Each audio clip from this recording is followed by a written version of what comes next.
Welcome to New York Institute of Technology's podcast, The Scope.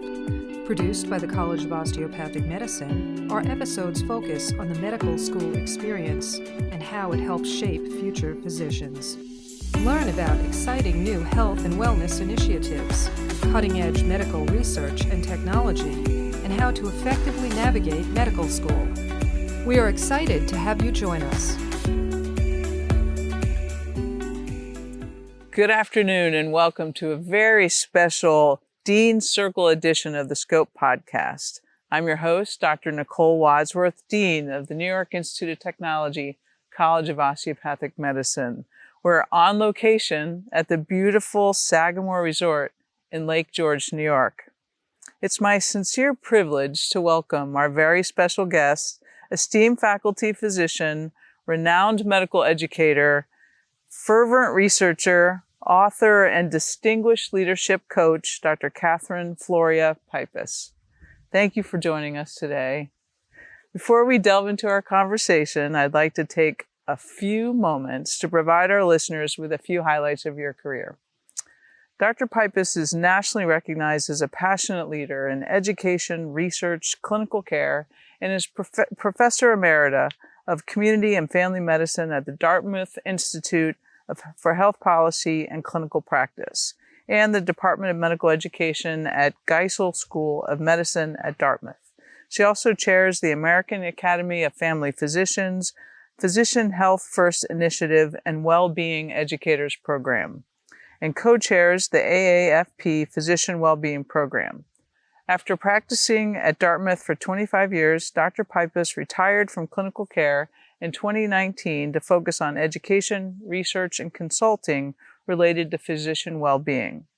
Dr. Pipas has been honored with an array of prestigious awards, including the STFM Humanism and Medicine Award, the Family Medicine Education Consortium, this We Believe Award on Caring for Me, Caring for You, the 2017, 2018, and 2019 New Hampshire Top Doctor Award, Dartmouth Medical School Master Educator, and Dartmouth Clinical Teacher of the Year.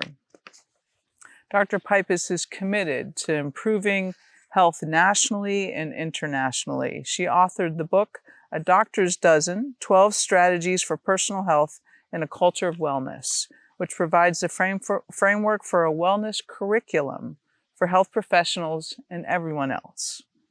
Dr. Pipas, I truly respect your deep dedication and commitment towards promoting positive self-care for physicians and health professionals.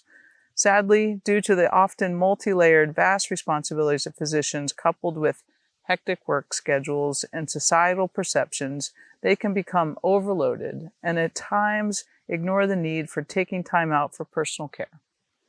It can be difficult for physicians to say no or accept that it may be too much at times. Your focus on helping physicians acquire personal skill sets and insights geared towards identifying the importance of their own self-care is truly a win-win strategy that leads to a multitude of beneficial outcomes for the medical professionals and the patients they serve. I'm excited to have this important conversation with you. So I'm just going to kick it right off. Can you tell us when you first became interested in medicine? Going way, way back, just a couple of years.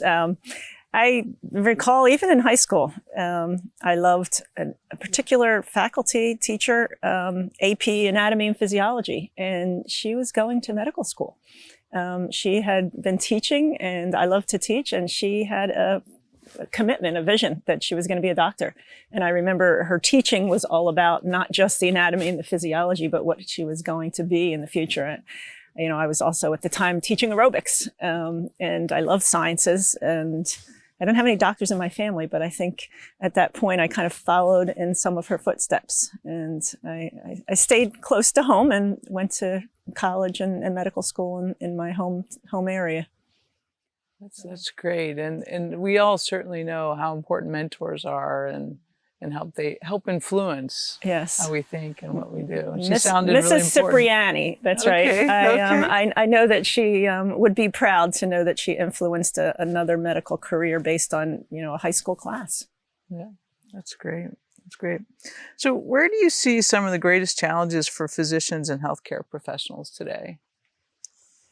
Well, I think a lot of our work revolves around looking inward as well as looking at our systems. And I think there are challenges in both.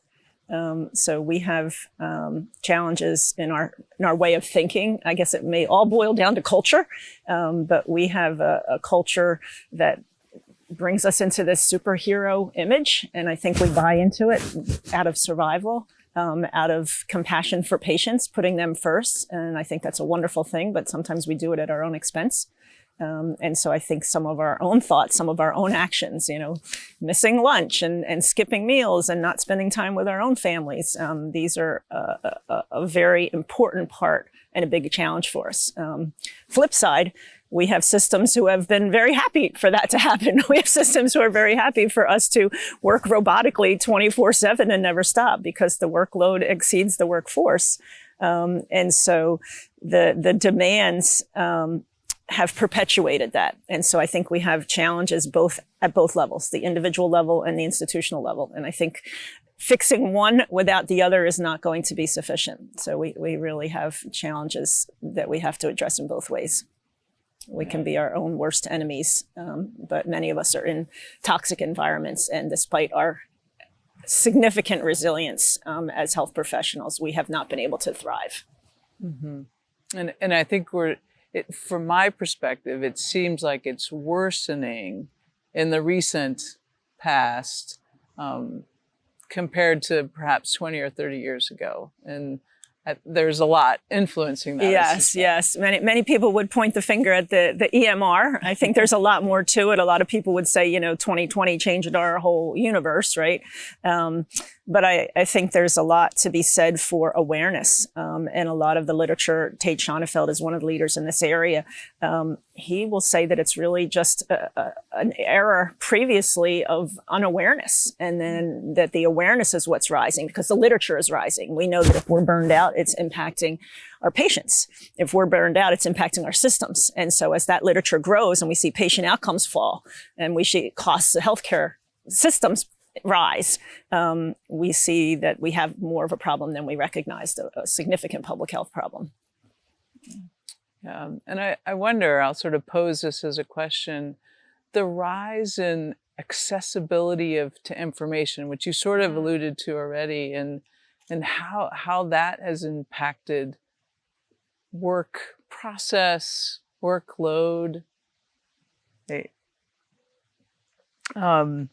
So sort of to follow up on that a little bit, how can the healthcare industry best address these vital issues such as burnout, imposter syndrome, which I see more of an educational challenge, but we see it in the GME space certainly, and the overall healthcare workforce needs?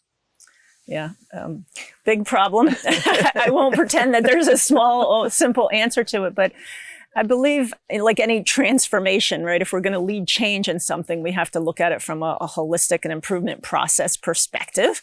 And therefore, looking at it from the change models, right? And if we think about, the getting a needs assessment, we have to have these conversations. And I think, people are saying, where do I start? Well, getting some data, understanding what the things are that keep us up at night. What are the challenges? What are the metrics we're not able to meet and why? And are they the meaningful ones, right?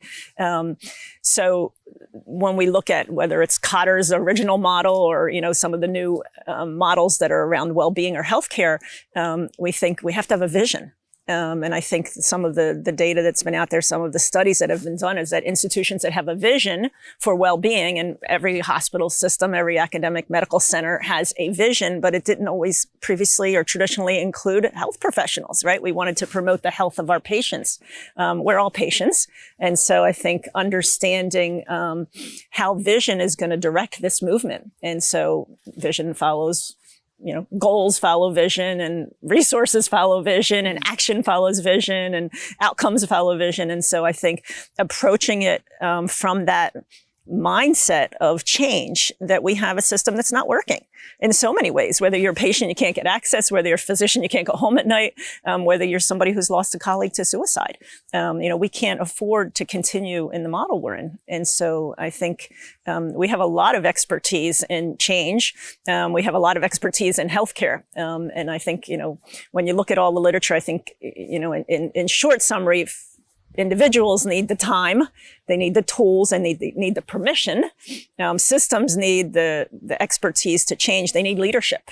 And then we also have to, unfortunately, continue the crisis management at the same time and dealing with the, as they say, driving the bus and changing the wheels at the same time. So we're doing both of those things.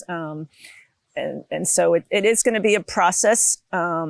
We have seen some great results in institutions that are moving forward. And, NYIT is one of those examples. Even just having the conversations that you've had at the Wellness Summit, and having faculty be able to come and describe some of their challenges and work through some assessments and some SWOTs of themselves and be able to make plans to be able to go back and both change some of their own behaviors and change some of their systems, processes, policies. That's progress.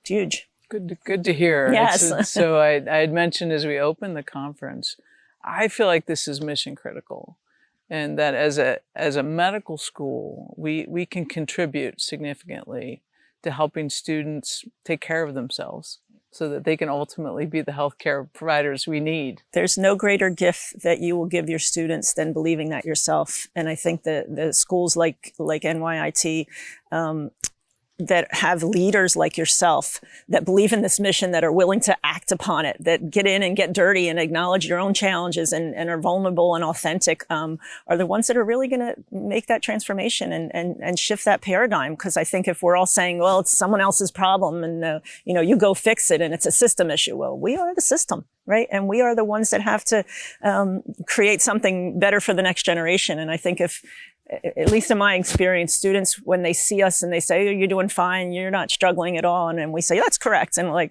versus, no, that's not correct. I've struggled a lot and I still try and walk the walk.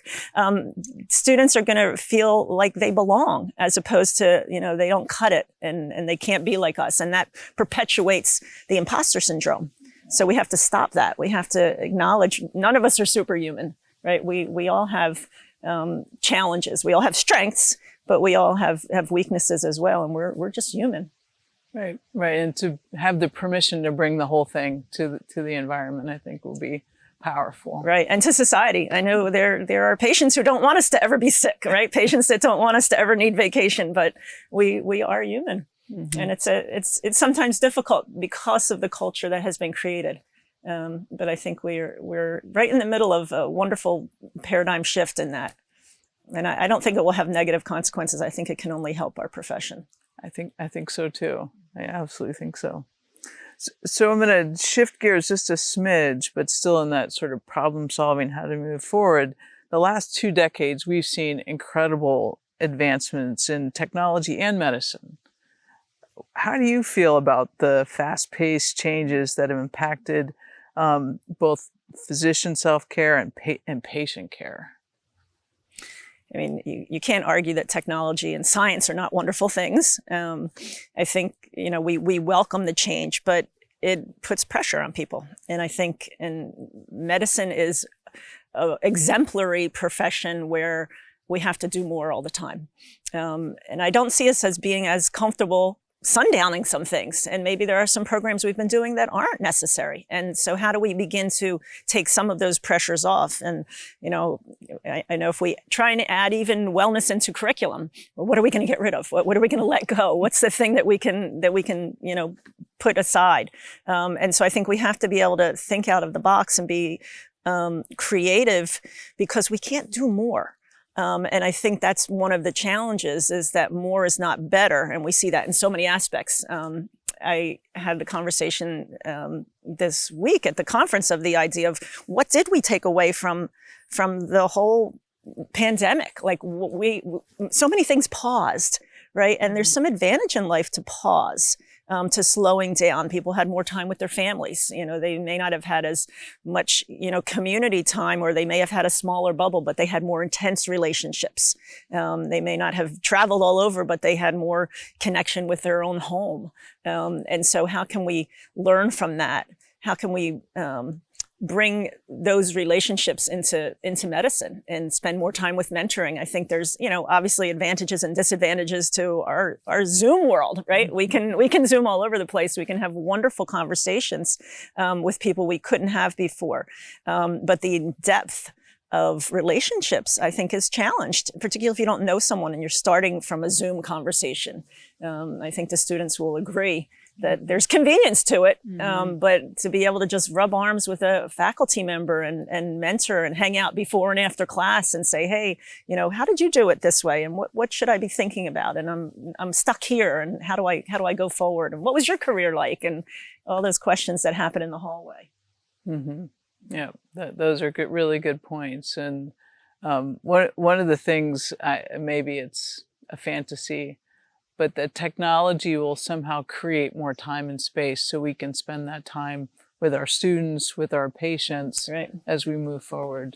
Well, we're definitely, like, if we're commuting less or, in traffic less, and I guess there is, I think people are very happy with some of the flexibility. And so I'm optimistic. I'm an eternal optimist, thinking about that there is some value. Telehealth has some major advantages. And we have in primary care tried to move it forward for decades without success. And then pandemic, boom, it happened. And now there's also some overuse of it, right? Mm-hmm. And so we have to think about what's the right balance for moderation.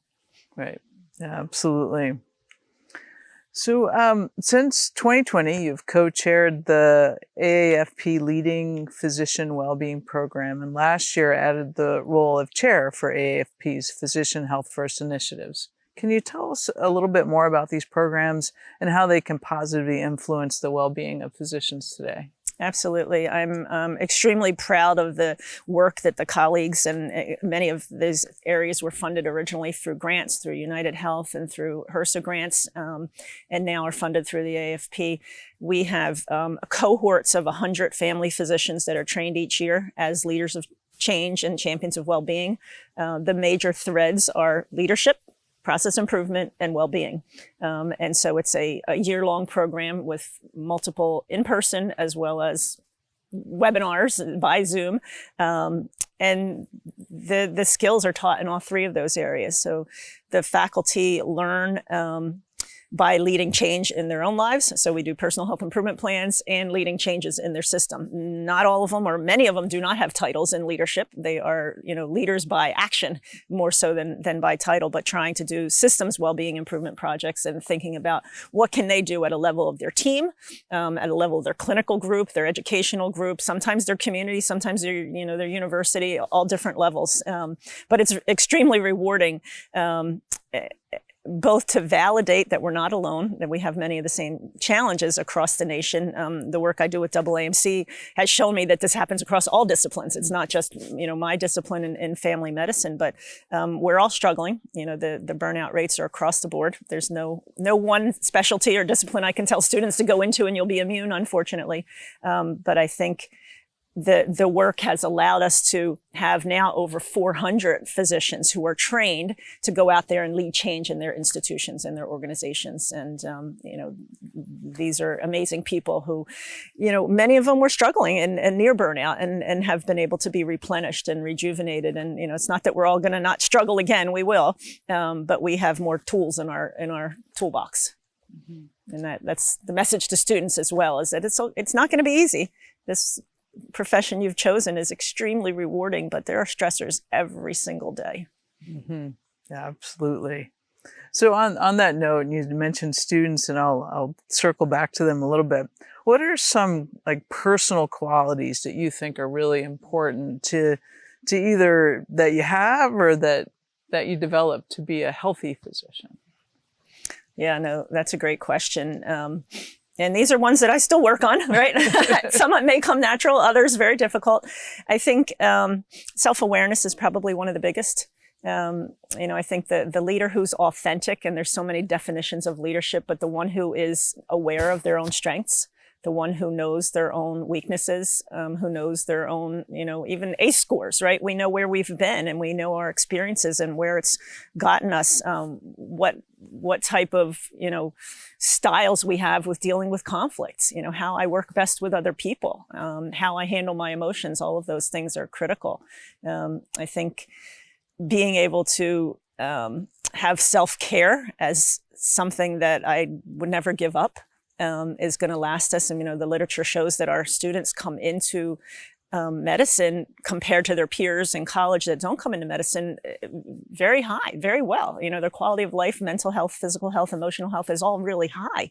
And then they enter our culture. And so my message would be, keep your culture, right? Don't come in thinking you have to be a superstar. You already are a superstar by being authentic. And perhaps all of us as faculty and experienced physicians in some ways being more vulnerable may be a trait to share with students, so that we say, yes, I need to take a break.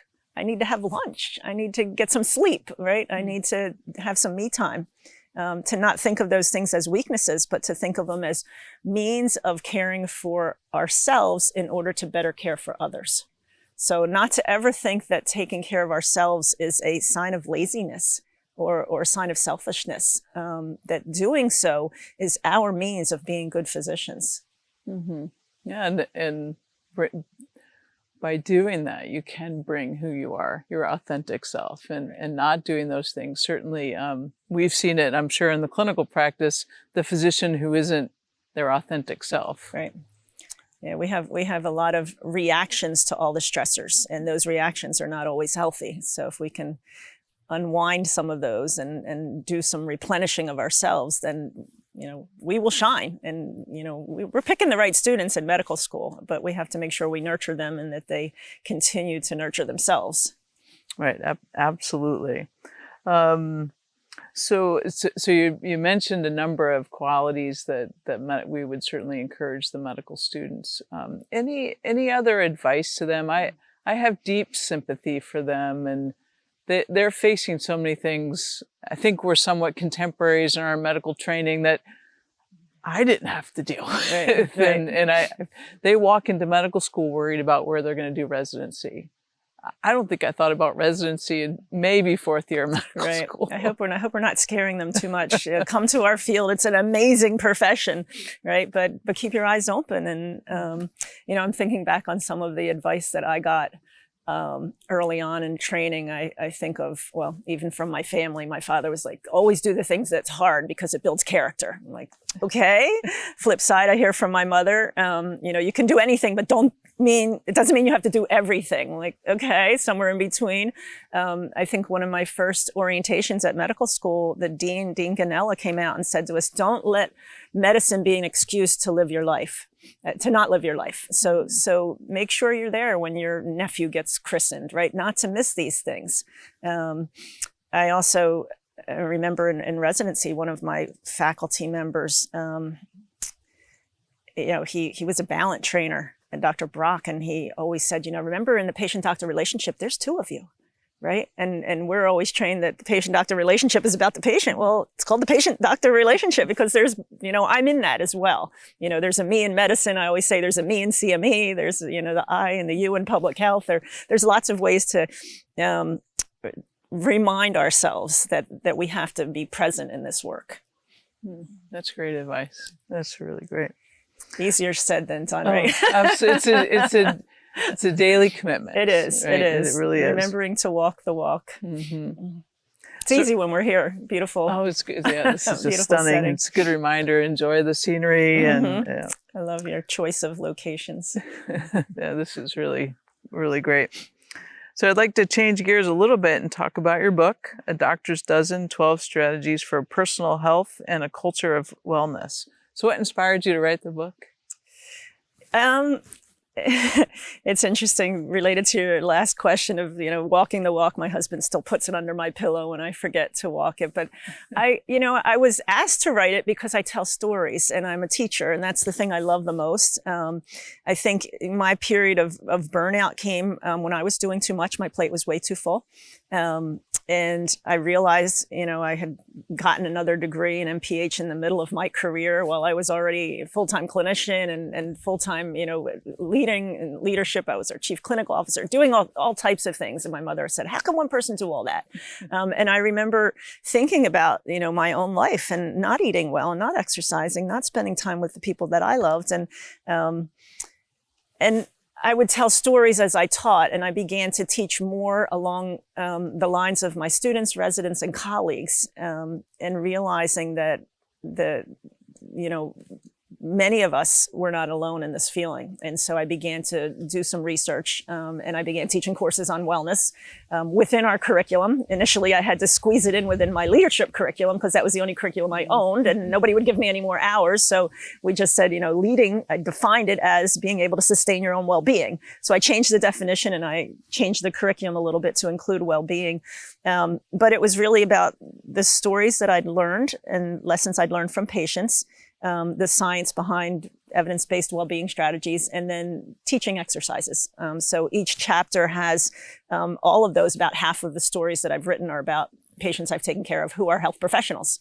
And then what is the lesson I've learned from them? So it just got out to one of the publishers at Dartmouth Press that I was writing stories, and I really wasn't writing stories. I was telling stories, but they said, well, can you write those up? And so I began saying, oh, I don't know, I don't think so, but maybe. And now, it's really come full circle that it's been something that I'm just so proud of because it's made a difference. And so many people saying, we need a curriculum. We need a curriculum for our students. We need stories. We need exercises. We need activities. We need evidence. We need science. And the students really advised me on how to write it. They're like, we want the literature, but we don't want to read a textbook, Dr. Pipas. We want something that's entertaining. We want something that's enjoyable to read and give us the assignment at the same time. So, yeah. That's great. That's great. Stories are such a powerful way to teach.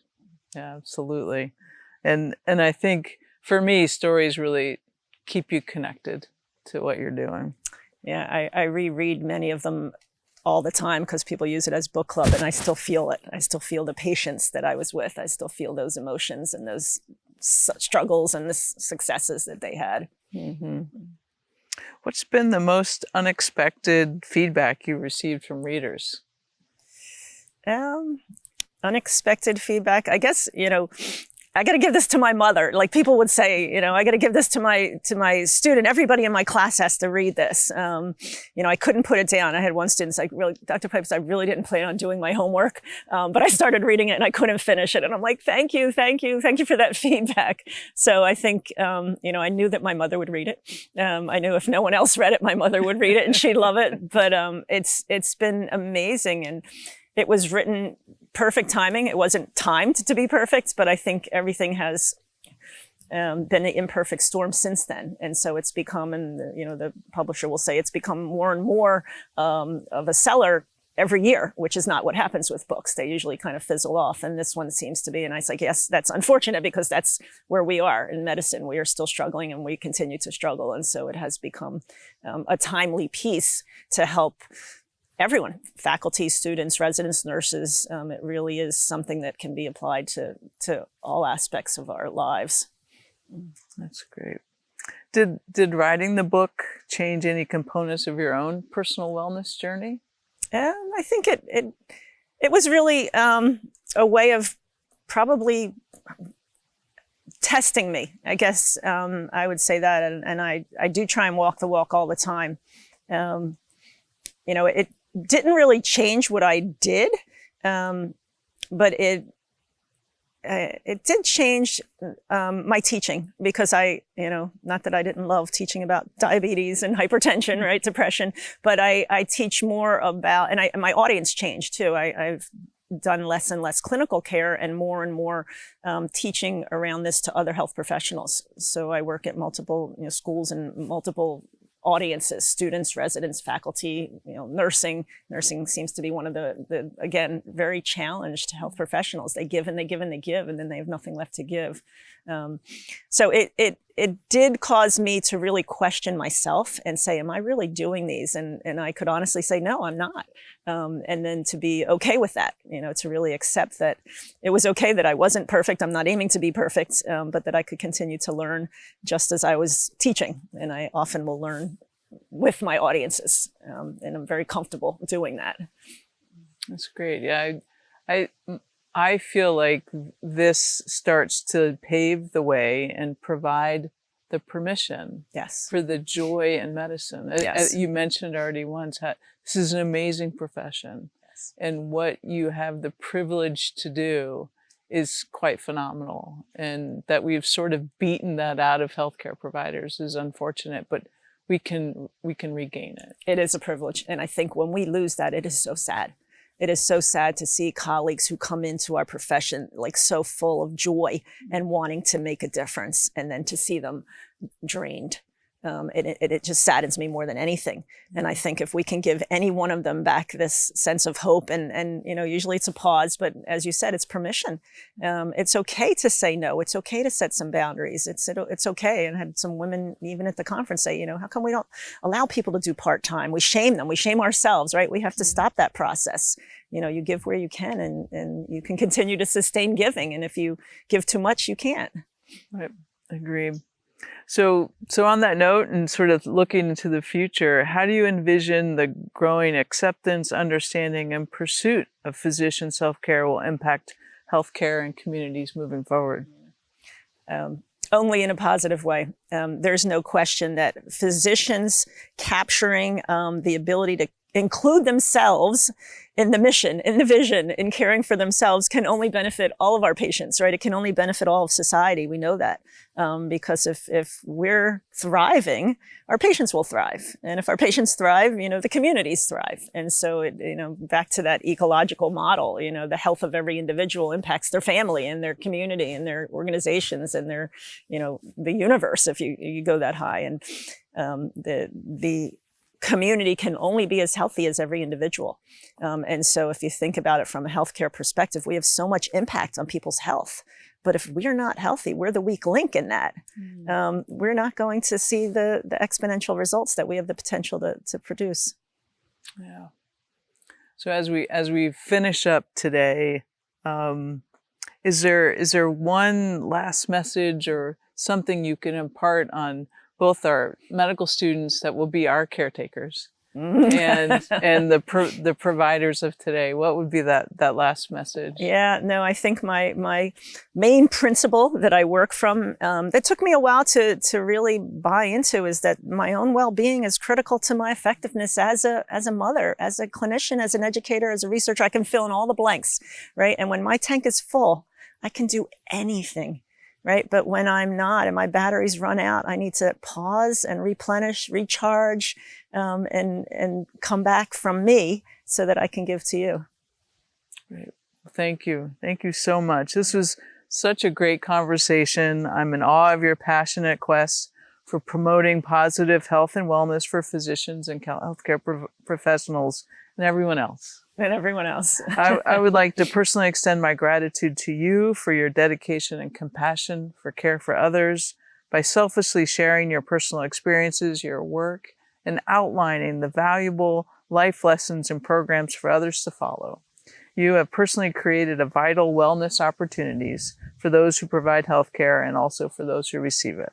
Thank you again. It's been a pleasure speaking with you. I'm confident our listeners will greatly benefit from your valuable insights and work. Thank you. You're most welcome. Thank you so much. Pleasure.